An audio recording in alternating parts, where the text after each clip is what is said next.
Hey guys, कैसे हो आप सभी लोग। Welcome back to my channel AG and I am guys. आज मैं एक्सप्लेन करने जा रहा हूँ बुक ऑफ एस्पर का एपिसोड नंबर 725 को, जो कि काफी ज्यादा अमेजिंग होने वाला है। इसलिए पहले ही वीडियो को like, share, comment and hype जरूर से कर देना। बाकी जिन लोगों ने भी अभी तक इसका पिछला एपिसोड नहीं देखा है तो मैंने उस एपिसोड का लिंक इस वीडियो के नीचे डिस्क्रिप्शन में दे दिया है, आप लोग जाकर के पहले उस एपिसोड को देख लीजिए। और जिन्होंने ऑलरेडी देख रखा है तो उनके लिए शुरू करते हैं हमारा आज का ये वाला एपिसोड। उससे पहले mister sky silent shooter anime and per day vlog, thank you for joining and rejoining ज़ूफेन सिल्वर डीमन। इस एपिसोड की स्टार्टिंग में हमें बीस्ट टीमिंग सेक्ट के उस बंदे और ज़ूफेन को एक दूसरे का आमने सामने दिखाया जाता है, जहाँ पे कि ज़ूफेन उस बंदे के मजे को डिस्टर्ब करने के बाद में उससे पूछता है ये यहाँ पर कोई ऐसी जगह है जहाँ पे कि स्पिरिचुअल एनर्जी पूरी तरीके से स्पेशली फिट है कल्टीवेशन के लिए। ज़ूफेन के इस सवाल पर वो बंदा उसको जवाब नहीं देता और सीधा उससे उल्टा ही कहता है कि आखिर तुम कमीने लोग हो कौन, आखिर किसने तुम्हें यहाँ पर मेरे ट्रेनिंग रूम में अंदर आकर के मेरे मजे को डिस्टर्ब करने की इजाजत दी। साले कमीनों, क्या तुम यहाँ पर अपना दिमाग खो बैठे हो? तुम कुछ लोगों को सच में ये लगता है कि तुम अकेले बीस्ट टीमिंग सेक्ट के ऊपर हमला कर सकते हो?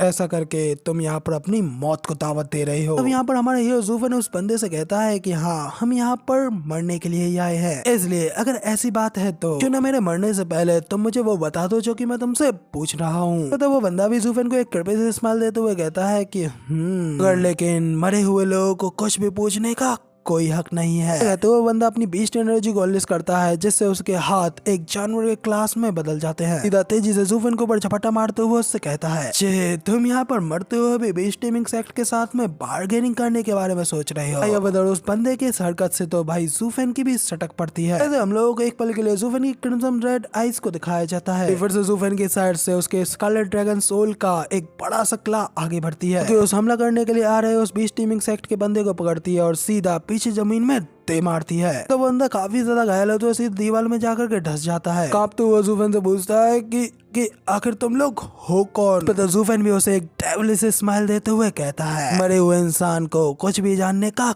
कोई हक नहीं होता। साथ ही ज़ूफेन उस बंदे की बॉडी को अपने ड्रैगन की क्ला के साथ में टमाटर की तरह कुचल डालता है। बंदे को एक ही झटके में इतनी बुरी तरीके से खत्म होता हुआ देख बंदे के साथ उसके बेड पर बैठी वो लड़की भी काफी ज्यादा घबरा जाती है। सीधा आओ देखती है ना वाओ वहाँ से डर के मारे भागने लगती है। हमारा हीरो ज़ूफेन भी बेफिजूल में किसी लड़की को नहीं मारता, इसलिए वो लड़की को जाने देता है। लड़की भी सीधा गुफा की एंट्रेंस से बाहर जाने के लिए वहाँ से भागने लगती है। उस लड़की के वहाँ से निकल पाने से पहले उसके सामने खड़ा होता है सिक्स प्रिंस। वहाँ पर उस लड़की को वहाँ से भागने नहीं देता और उसका गला पकड़ लेता है। सिक्स प्रिंस के इस एक्शन को देखकर टीवा, लियू फेंग और लियानर तो काफी ज्यादा शॉक रह जाते हैं, क्योंकि ज़ूफेन भी थोड़ा हैरानगी से उसे ही देखता है। इधर हमारा सिक्स प्रिंस उस लड़की के ऊपर बिल्कुल भी मर्सी नहीं दिखाता। उस लड़की के गले को पकड़ के उसे नीचे जमीन पर डाल के उसके गले को खींचने लगता है। इस वजह से अगले ही पल वहाँ पर सिक्स प्रिंस के हाथों उस लड़की का भी काम तमाम हो जाता है। सिक्स प्रिंस को ये सब करता हुआ देख कर ज़ूफेन भी बस वहाँ पे खड़ा देख ही रहा होता है। लियानर उससे पूछती है कि आखिर इस बंदे के साथ में अब क्या गड़बड़ हो गई, जो कि अब ये यहाँ पर इस लड़की के साथ में इस तरीके का एक्ट कर रहा है। तो लियानर का सवाल सुनने के बावजूद भी उसका कोई जवाब नहीं देता और बस वहाँ से मुड़ करके जाने लगता है। तो लियानर भी शौक होते हुए ज़ूफेन को चिल्ला करके आवाज लगाती है। तो पूछती है कि ज़ूफेन मुझे बताओ कि क्या तुम्हें इसके बारे में कुछ पता है? वो उससे कहता है कि नहीं, मुझे कुछ नहीं पता। कहती है कि तो फिर आखिर अचानक से सिक्स प्रिंस ने उस लड़की के ऊपर इस तरीके से हमला क्यों किया? कहता है कि ऑफ कोर्स उस लड़की को चुप कराने के लिए ही किया होगा, फिर भी अगर तुम्हें कुछ पूछना है तो जाओ सीधा उससे पूछो ना। ज़ूफेन की ये बात सुनकर के लियानर भी थोड़ा हेजिटेट करते हुए वहाँ पर सिक्स प्रिंस की ओर आगे बढ़ने लगती है। वहीं पे पीछे से सिक्स प्रिंस को आवाज लगाने ही वाली होती है कि तभी तो उसके भाई लियू फेंग का हाथ उसके कंधे पे आता है, जो कि उसे रोकते हुए उससे सिर हिलाते हुए सिक्स प्रिंस से किसी भी सवाल को पूछने के लिए मना कर रहा होता है। लियानर भी अपने भाई की बात को मान जाती है और सिक्स प्रिंस से आगे कुछ नहीं पूछती। लोगों को वापस से उन लोगों को दिखाया जाता है। बंदे से कुछ भी जानकारी न मिलने की वजह से वापस से आगे होते हैं, जहाँ पे कि उस जगह के सेंटर में कई सारे गेट बने होते हैं। वहाँ पर उन सभी बंद गेटों को देख करके लियानर भी थोड़ी टेंशन लेते हुए कहती है कि क्या यहाँ से बाहर निकलने का कोई रास्ता नहीं है? लियानर के भी इतने सारे सवालों को सुनकर के ज़ूफेन भी चिढ़ते हुए उससे कहता है बेवकूफ लड़की, अगर यहाँ से निकलने का कोई रास्ता ही नहीं होता आखिर वो कपल्स यहाँ पे आकर के एक दूसरे के साथ मजे लेने के लिए कहाँ से आते? इसके अलावा जरा देखो कि यहाँ पर कितने सारे रूम है। वो बंदा भी अपने इस रूम को ट्रेनिंग रूम कह रहा था। तो साफ साफ पता चलता है कि इन रूमों के अंदर और भी कई सारे लोग ट्रेनिंग के लिए आते हैं। तो फिर वहाँ पर ज़ूफेन उन सभी दीवालों को छूते हुए उस दीवालों के पार फील करने लगता है। उन्हें बताता है कि ये भी एक तरीके की डिफेंसिव अरे ही है, डीमन स्कैमिंग सेक्ट की पिछली अरे की ही तरह। इसलिए उनके सेक्ट की स्पेसिफिक टेक्निक के बिना कोई भी यहाँ पर अंदर नहीं आ सकता। और सिक्स प्रिंस ज़ूफेन से पूछता है कि तो फिर आखिर आप हम लोग क्या करेंगे? हम लोग तो यहाँ पर वैसे भी बीस्ट टीमिंग सेक्ट के डिसाइपल्स नहीं है, हम लोगों को यहाँ से निकलने के लिए उस राइट टेक्निक का पता कैसे चलेगा? ज़ूफेन उसे शांत कराते हुए कहता है कि अपनी आवाज थोड़ी धीमी रखो, ये बीस्ट टीमिंग सेक्ट का जगह है। अब सिक्स प्रिंस भी ज़ूफेन के इस तरीके के लुक को देख करके थोड़ा शॉक होते हुए कहता है, और उस बंदे ने अभी अभी वही सेम बात नहीं की थी। तो ज़ूफेन कहता है कि ये तो बस एक गैस था,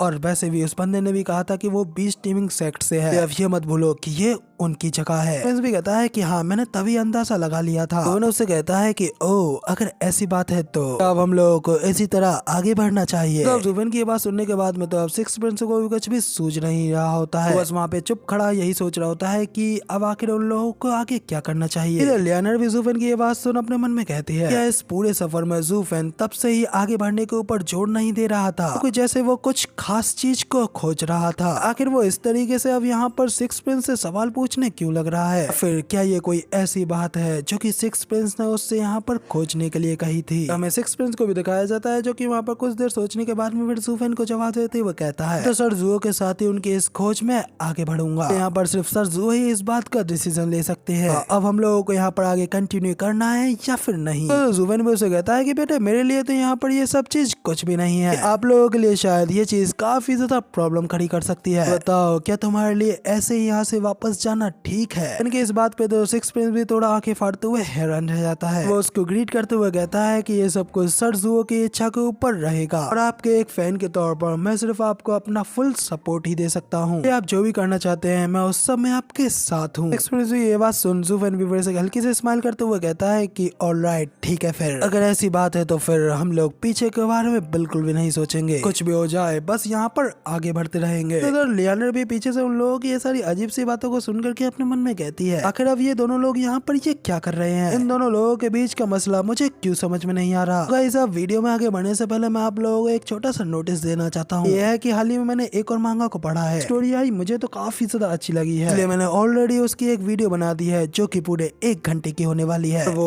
आप लोगों को आज के दिन ही शाम को देखने को मिल जाएगी। भाई, उसमें एक प्रॉब्लम है, एक तो मांगा कोरियन है और दूसरा इस मांगा के सीन बेहद ही ज्यादा ब्रूटल है। वैसे चैनल के ऊपर स्ट्राइक आने की काफी ज्यादा संभावनाएं बढ़ जाती हैं, इसलिए मैं इस चैनल के ऊपर इस मांगा की सिर्फ एक ही एपिसोड डालने वाला हूँ। अगर आप लोगों को इस एपिसोड के ऊपर काफी अच्छा रेस्पॉन्स मिलता है तो उसे पूरा एक्सप्लेन कर दूंगा, लेकिन उसका अपलोड हमारे दूसरे चैनल एजी मांगा वर्ल्ड के ऊपर होगी, इसलिए जल्दी से जाओ और एजी मांगा वर्ल्ड को भी सब्सक्राइब कर लो। लिंक आपको डिस्क्रिप्शन में मिल जाएगा या फिर आप सर्च भी कर सकते हैं। तो बस अब इतना ही, अब स्टोरी में आगे बढ़ते हैं। तो अब हमें ज़ूफेन को दिखाया जाता है जिसके की आंखों में तो भाई उसकी सबसे खतरनाक पावर घूम रही होती है जो कि ब्लैक और पर्पल लाइटनिंग में चमक रही होती है। ऐसे ज़ूफेन उस पूरी जगह को वहां पर डिस्ट्रॉय करने के लिए अपनी एपोकैलिप्टिक थंडर आइज का इस्तेमाल करता है।